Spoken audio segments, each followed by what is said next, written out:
Bangalore to Mantralaya journey started. Yay! Hi. Hi, going to Mantralaya. ಅವನ ಬಂಗಾರಿ ಪಾಪ ನಿದ್ದೆಯಿಂದ ಎಪ್ಸಿ ಕರ್ಕೊಂಬಂದಿದ್ದಿ ಇವಳನ್ನ. ನಿದ್ದೆಲಿದ್ಲು, ಮನೇಲಿದ್ದೆ, ಇದೇನು ತಕ್ಷಣ ಕಾರಲ್ಲಿದ್ದೀನಿ ಅಂತ ನೋಡ್ತಾ ಇದ್ದಾಳು ಅವಳು. God. Hi, baby. How are you? Shivu ಕೊಟ್ಟಿದ್ದು ಸಡನ್ ಸರ್ಪ್ರೈಸ್ ನನಗಂತೂ ಭಾಳ ಖುಷಿ ಆಯಿತು. ಅಂದರೆ ಎಕ್ಸ್ಪೆಕ್ಟೇ ಮಾಡಿಲ್ಲ ನಾನು ಈ ಥರ ನಾವು ಮಂತ್ರಾಲಯಕ್ಕೆ ಹೋಗ್ತೀವಿ ಅಂತ. ಅಂತೂ ಹೊರಟ್ವಿ. ಸೊ ನಾನು ಶಿವು ಆರಾಮಾಗಿ ಮಾತಾಡ್ಕೊಂಡು ಎಂಜಾಯ್ ಮಾಡಿಕೊಂಡು ಹಾಗೆ ಹೊರಟ್ವಿ. ಸೊ ಮೊದಲೇ ಹೇಳ್ದಂಗೆ ನಾನು ಮನೇಲೇ ಅಡುಗೆ ಮಾಡಿಬಿಟ್ಟಿದ್ದೆ. ಸೊ ಅದನ್ನೇ ಬಾಕ್ಸಿಗೆ ಹಾಕ್ಕೊಂಡು ತೊಗೊಂಡು ಬಂದಿದ್ದೆ. ಸೊ ನಾನು ಶಿವು ಊಟ ಮಾಡಿಕೊಂಡು ದಾತ್ರಿಗೂ ತಿನ್ನಿಸಿದ್ವಿ. ಸೊ 3 ಜನದ್ದು ಊಟ ಆಯಿತು. ಊಟ ಆದಮೇಲೆ ನಾನು ಬೀಡ ಬೇಕು ಅಂತ ಹೇಳಿದೆ. ಶಿವ ಅದಕ್ಕೆ ಬೀಡ ಅಲ್ಲೇ ತೊಗೊಂಡು ತಿಂದ್ಕೊಂಡು ನಮ್ಮ ಪಯಣನ ಸ್ಟಾರ್ಟ್ ಮಾಡೇ ಬಿಟ್ವಿ. ಸೊ ನಮ್ಮದೇನೋ ಊಟ ಆಯಿತು, ನಮ್ಮ ಹೊಟ್ಟೆನೂ ತುಂಬಿತು. ಆದರೆ ನಮ್ಮ ಕಾರ್ಗೂ ಹೊಟ್ಟೆ ತುಂಬಿಸ್ಬೇಕಲ್ವಾ, ಪೆಟ್ರೋಲ್ ಹಾಕಿಸ್ಬೇಕಾಗಿತ್ತು. ಸೊ ಪೆಟ್ರೋಲ್ ಹಾಕಿಸ್ಕೊಂಡು ಪೆಟ್ರೋಲ್ ಬಂಕಿಗೆ ಹೋದ್ವಿ, ಪೆಟ್ರೋಲ್ ಹಾಕಿಸ್ಕೊಂಡ್ವಿ.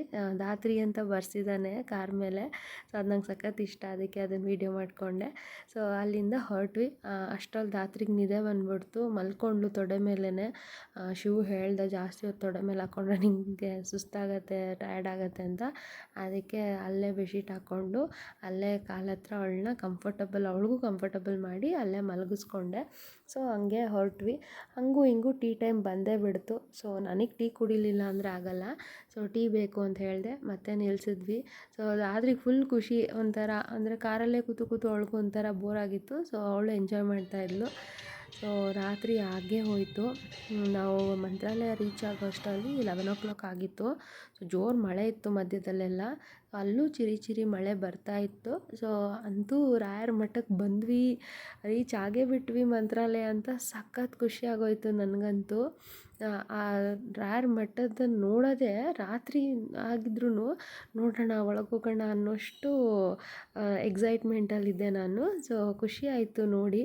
ಹಾಗೆ ರೂಮಿಗೆ ಬಂದ್ವಿ ನಾವು.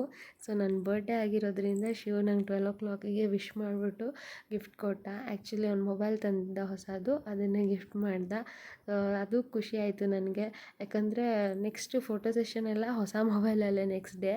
ಸೊ ಅದರಲ್ಲೇ ಎಲ್ಲ ಫೋಟೋ ತೊಗೊಂಡ್ವಿ ನೆಕ್ಸ್ಟ್ ಡೇ ನನ್ನ ಬರ್ಡೇ ಅಂಥೇಳಿ.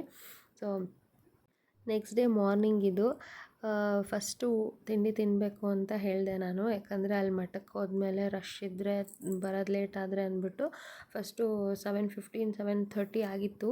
ಸೊ ನಾವು ಫಸ್ಟು ಬೆಳಗ್ಗೆ ತಿಂಡಿ ತಿಂದ್ಕೊಂಡು ಪಾಪುಗೂ ತಿಂಡಿ ತಿನ್ನಿಸ್ಬಿಟ್ಟು ಹೋಗೋಣ ಅಂತ ಬಂದ್ವಿ. ನಾನು ಆದಷ್ಟು ಹೊರಗಡೆ ಹೋದಾಗ ಇಡ್ಲಿ ಪ್ರಿಫರ್ ಮಾಡ್ತೀನಿ, ಬಿಕಾಸ್ ಇಡ್ಲಿ ತಿಂದರೆ ಹೊಟ್ಟೆ ಕೆಡಲ್ಲ ಅನ್ನೋದು ಒಂದು ನನಗೆ ಮೈಂಡ್ಸೆಟ್ಟು. ಸೊ ಇಡ್ಲಿ ತೊಗೊಂಡ್ವಿ, ಇಡ್ಲಿ ವಡೆ ತೊಗೊಂಡ್ವಿ. ಸೊ ಅವಳಿಗೂ ಇಡ್ಲಿ ತಿನ್ನಿಸ್ತಾ ಇದ್ದ ಶಿವು. ದಾತ್ರಿ ಆರಾಮಾಗಿ ಇಡ್ಲಿ ತಿಂದಳು, ನಾವು ಇಡ್ಲಿ ತಿಂದ್ಕೊಂಡು ಹೊರಟ್ವಿ. ನೋಡಿ ಫೈನಲಿ ರಾಯರ ಮಠಕ್ಕೆ ಎಂಟ್ರಿ. ಸೊ ಸೀದಾಗಿತ್ತು ರಾಯರ ಮಠ, ಮಂತ್ರಾಲಯ ಪುಣ್ಯಕ್ಷೇತ್ರಕ್ಕೆ ಬಂದಿದ್ದೀವಿ. ಫುಲ್ ಖುಷಿ. ನನಗಂತೂ ಅದು ನೋಡ್ತಾ ಇದ್ದೀನಿ, ಎಕ್ಸೈಟ್ ಆಗ್ತಿದ್ದೀನಿ. ಲೈಫಲ್ಲಿ ಫಸ್ಟ್ ಟೈಮ್ ರಾಯರ ಮಠಕ್ಕೆ ಬಂದಿದ್ದೀನಿ. ಹೇಳ್ತಾರಲ್ವ, ಅಂದರೆ ಕೆಲವರು ಹೋಗಬೇಕು ಅಂತ ಎಷ್ಟು ಪ್ಲ್ಯಾನ್ ಮಾಡಿದ್ರು ಹೋಗೋಕ್ಕಾಗಲ್ವಂತೆ. ಬಟ್ ಈ ಥರ ನಾವು ಸಡನ್ನಾಗಿ ಬಂದಿದ್ದು ನನಗಂತೂ ತುಂಬ ಖುಷಿ ಆಯಿತು. ಅದು ನಾನು ಹುಟ್ಟಿದ ಹಬ್ಬದ ದಿವಸ ಬಂದಿದ್ದೀನಿ ಅಂತ. ಒಂದಷ್ಟು ಫೋಟೋ ಕ್ಲಿಕ್ ಮಾಡ್ಕೊಂಡ್ವಿ ಸ್ಟಾರ್ಟಿಂಗೇ. ಫೋಟೋಸ್ ತೊಗೊಂಡ್ವಿ. ಇಲ್ಲಿ ರಾಯರ ಮಠಕ್ಕೆ ಎಂಟ್ರಿ.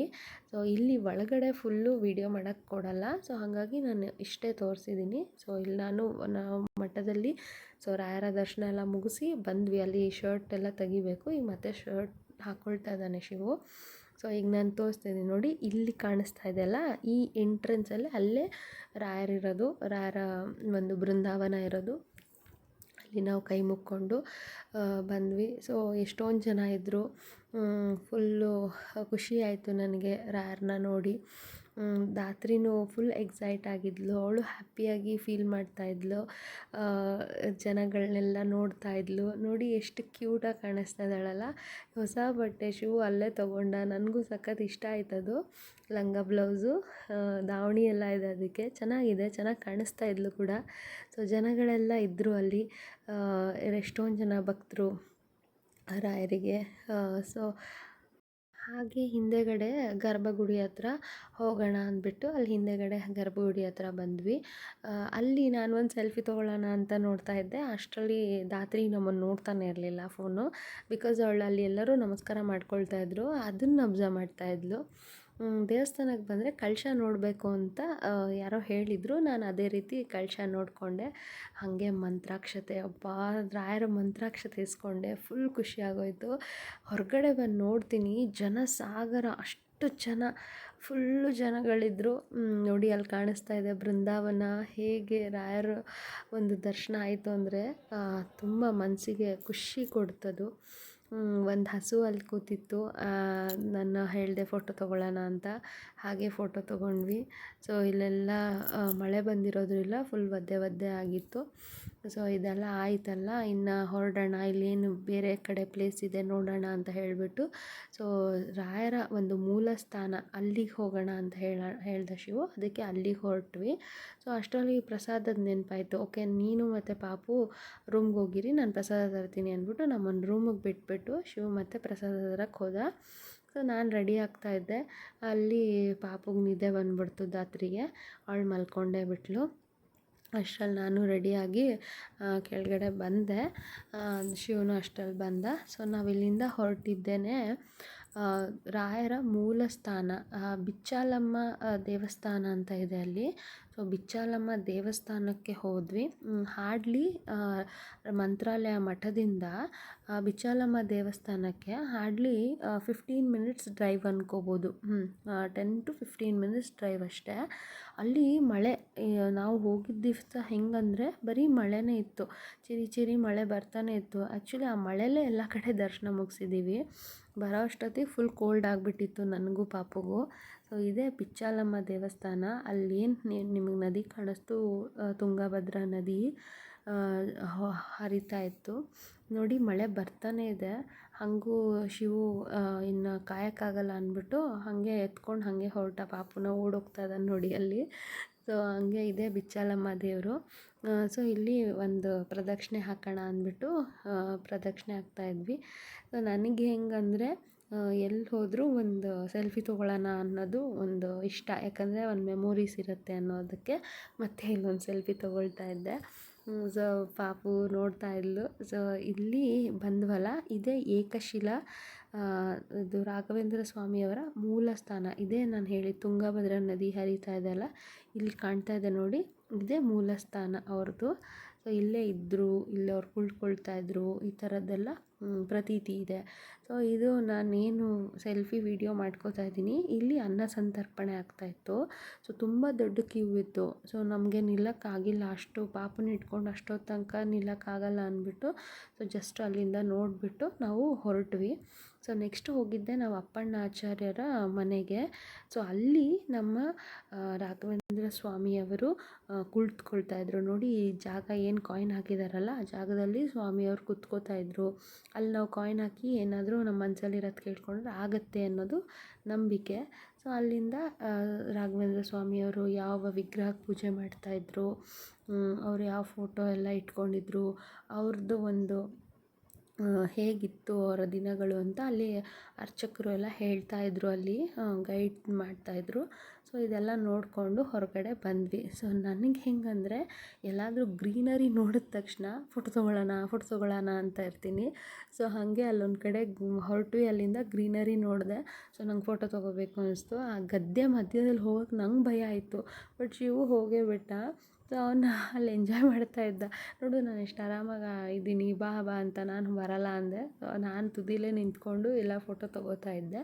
ಸೊ ಫೋಟೋ ತೊಗೊಂಡ್ವಿ ಒಂದಷ್ಟು. ಸೊ ಫುಲ್ ಖುಷಿ ಆಯಿತು, ಫೋಟೋ ಸೆಷನ್ ಆಯಿತು ಅಂತ. ಹೊಸ ಮೊಬೈಲ್ ಬೇರೆ. ಸೊ ಅಲ್ಲಿಂದ ಮತ್ತೆ ಹೊರಟಿದ್ದು ನಾವು ಪಂಚಮುಖಿ ಆಂಜನೇಯ ಟೆಂಪಲ್ಗೆ. ಸೊ ಇದು ಕೂಡ ಹಾರ್ಡ್ಲಿ 10 to 15 ಮಿನಿಟ್ಸ್ ಗ್ಯಾಪು, ಅಂದರೆ ಡ್ರೈವಲ್ಲಿ ಹೋಗ್ಬೋದು. ಸೊ ಇಲ್ಲೂ ಅಷ್ಟೇ ತುಂಬ ಜನ ಇದ್ದರು, ಶನಿವಾರ ಬೇರೆ, ಅಲ್ಲೂ ಜನ ಜಾಸ್ತಿ ಇದ್ದರು. ಇಲ್ಲೂ VIP ಲೈನ್ ಅಂತ ಒಂದಿದೆ, ಆ ಲೈನಲ್ಲಿ ಹೋಗ್ಬಿಟ್ವಿ. ಸೊ ಬರೀ 5 ಮಿನಿಟ್ಸಲ್ಲಿ ನಮಗೆ ದರ್ಶನ ಆಯಿತು. ಸೊ ನಮಗೆ ಖುಷಿ ಏನಂದರೆ ಎಲ್ಲೂ ನಮಗೆ ಕಾಯೋ ಥರ ಆಗಲಿಲ್ಲ, ಬೇಗ ದರ್ಶನ ಆಯಿತು ನಮಗೆ. ಸೊ ದರ್ಶನ ಮುಗಿಸ್ಕೊಂಡ್ವಿ, ಯಾಕಂದರೆ ನಮ್ಗೆ ಮತ್ತೆ ಬ್ಯಾಂಗ್ಳೂರು ರಿಟರ್ನ್ ಬರಬೇಕಾಗಿತ್ತು. ಸೊ ಹಾಗಾಗಿ ಬೇಗ ಬೇಗ ದರ್ಶನ ಮುಗಿಸ್ಕೊಂಡು ಅಲ್ಲೂ ಒಂದು ಫೋಟೋ ಸೆಷನ್ ಮಾಡಿಕೊಂಡು ಬಂದಿದ್ದಕ್ಕೆ ಒಂದು ಖುಷಿ ಇರುತ್ತಲ್ವ. ಸೊ ಪಾಪು ಅಲ್ಲಿಂದ ಹೊರಟ್ವಿ. ಪಾಪು ಎಂಜಾಯ್ ಮಾಡ್ತಾಯಿದ್ಲು ಕಾರಲ್ಲಿ, ಹ್ಞೂ ಅಂದ್ಕೊಂಡೆಲ್ಲ ಅವಳು ಎಂಜಾಯ್ ಮಾಡ್ಕೊಂಡು ಬರ್ತಾಯಿದ್ಲು. ಹಾಗೆ ಅಲ್ಲಿ ತುಂಗಭದ್ರಾ ನದಿ ಅಂತೇನು ಹೇಳಿದೆ ಅಲ್ಲ, ಅದ್ರ ಮೇಲಿನ ಸೇತುವೆ ಇದು. ಸೊ ಅಲ್ಲಿ ಕೆಳಗಡೆ ನದಿ ಹರಿತಾ ಇದೆ, ತುಂಗಭದ್ರಾ ನದಿ ಹರಿತಾ ಇದೆ, ಮೇಲ್ಗಡೆ ಸೇತುವೆ ತುಂಬ ಚೆನ್ನಾಗಿ ಕಾಣಿಸ್ತು ನನಗೆ. ಎಲ್ಲೋ ಬೇರೆ ಎಲ್ಲೋ ಬಂದಿದ್ದೀವೇನೋ ಅನ್ನೋ ಥರ ಫೀಲ್ ಕೊಡ್ತು. ಸೊ ಹಾಗಾಗಿ ಅದನ್ನು ವೀಡಿಯೋ ಮಾಡ್ಕೊಳ್ಳೋಣ ಅಂತ ವೀಡಿಯೋ ಮಾಡ್ಕೋತಾ ಇದ್ದೆ. ಸೊ ಫೈನಲಿ ನಾವು ಮಂತ್ರಾಲಯಕ್ಕೆ ಟಾಟಾ ಬಾಯ್ ಬಾಯ್ ಹೇಳ್ತಾ ಇದ್ದೀವಿ. ಸೊ ರಾಘವೇಂದ್ರ ಸ್ವಾಮಿಯ ಅನುಗ್ರಹ ರಕ್ಷಣೆ ನಮ್ಮ ಮೇಲಿದೆ ಅಂತ ನಂಬಿ ಅಲ್ಲಿಂದ ನಮ್ಮ ಮನೆ ಕಡೆಗೆ ಪಯಣವನ್ನು ಸ್ಟಾರ್ಟ್ ಮಾಡಿದ್ವಿ.